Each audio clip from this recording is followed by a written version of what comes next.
अमेरिकेला मोठा झटका। हॉर्मुझ समुद्रधुनीत युद्धनौका पाठवण्यास 7 देशांकडून नकार घंटा।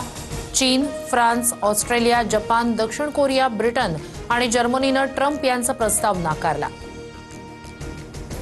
मदत करा नाहीतर परिणाम भोगा। हॉर्मुझ समुद्रधुनीत लष्करी मदत नाकारणाऱ्या मित्र राष्ट्रांना डोनाल्ड ट्रम्प यांचा इशारा।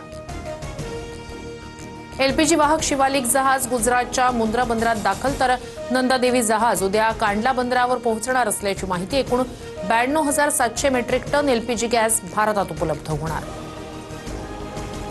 सलग 5व्या दिवशी घरगुती सिलेंडरसाठी नागरिकांच्या रांगा। पुणे, छत्रपती संभाजीनगर, रत्नागिरी, नागपूरमध्ये गॅस एजन्सी बाहेर नागरिकांच्या लांब रांगा। इंधन साठ्यावरून खोटं का बोलताय? गॅस सिलेंडरची कमतरता सरकार मान्य का करत नाही? विरोधकांचा सरकारवर निशाणा, तर विरोधकांकडून जाणीवपूर्वक संभ्रम निर्माण। मुख्यमंत्री फडणवीसांचा पलटवार। गॅस तुटवड्यावर राज्य सरकारचा तोडगा। पेट्रोल पंपावर केरोसिन देणार, आपल्याकडे केरोसिनचा भरपूर साठा। अन्न आणि पुरवठा मंत्री छगन भुजबळ यांची घोषणा। जितेंद्र आव्हाड यांनी छत्रपती शिवाजी महाराजांवर केलेल्या वक्तव्यानंतर विधानसभेत गोंधळ।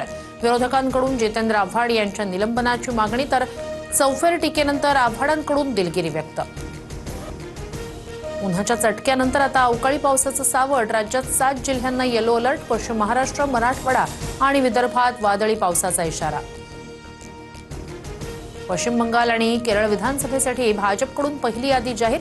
पश्चिम बंगालमध्ये 144 उमेदवारांची घोषणा। शुभेंदू अधिकारी भवानीपूरमधून ममता बॅनर्जींविरोधात रिंगणात, तर केरळमधील यादीत 47 उमेदवारांचा समावेश।